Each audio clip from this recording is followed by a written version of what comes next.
Let's look at the audit framework for trust account audits.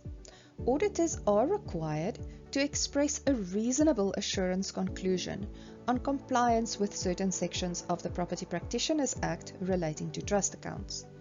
In addition, auditors are also required to report on factual findings on specific agreed upon procedures relating to interest earned on trust monies, unclaimed trust monies, possession of a Fidelity Fund certificate, and registration with the Financial Intelligence Center, or FIC, as accountable institutions.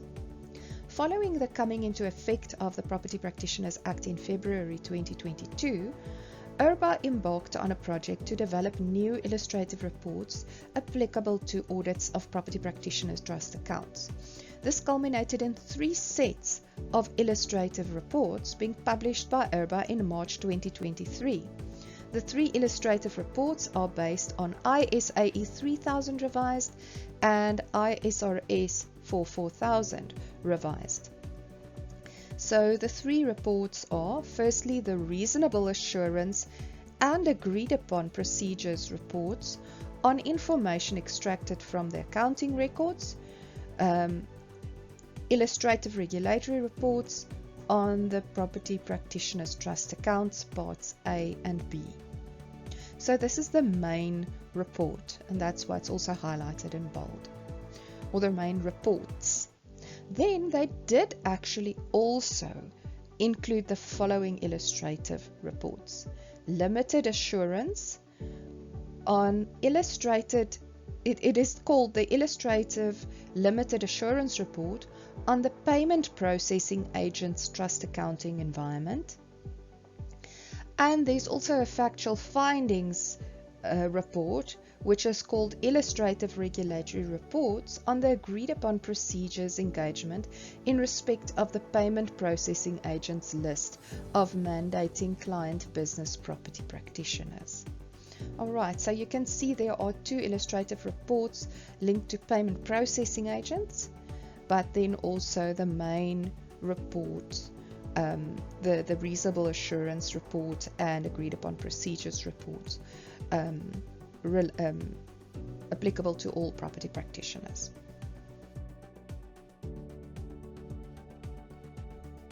When considering the audit report submission date on trust accounts of property practitioners, the submission period of audit reports on these trust accounts to the PPRA has been extended with the Property Practitioners Act from the previous 4-month period after the practitioner's financial year end to now 6 months after year end in terms of the new Property Practitioners Act. Audit reports submitted after this timeline attract a R20 per day penalty for the first 3 months and an additional fine of R25,000 if the audit reports remain outstanding after 3 months of the deadline. Minor contraventions of the Property Practitioners Act reported by auditors in their submitted audit reports on trust accounts attract fines to the property practitioners in terms of Regulation 38 of the Property Practitioner Regulations, and these fines range from R750 to R25,000 per individual charge.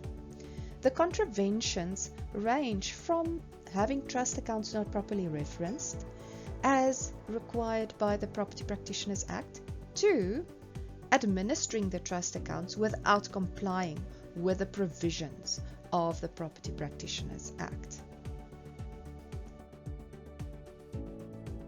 To make everybody's lives easier, the PPRA issued a Guideline on Audit, Accounting Records and Trust Account Requirements for Business Property Practitioners in May 2022. Section 3 of this guideline sets out its purpose.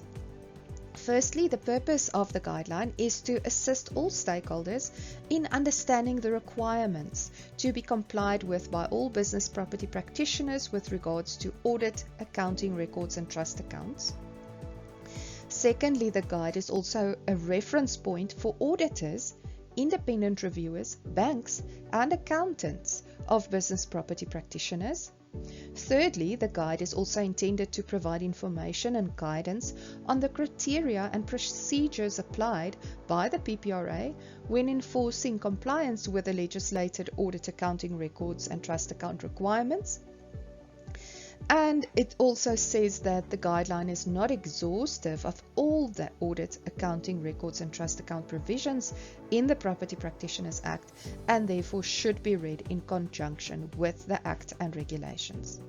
The guideline addresses, among other things, the annual financial statements, trust accounts, compliance with FICA, compliance with Debt Collectors Act, compliance with the Auditing Profession Act, and compliance with tax legislation.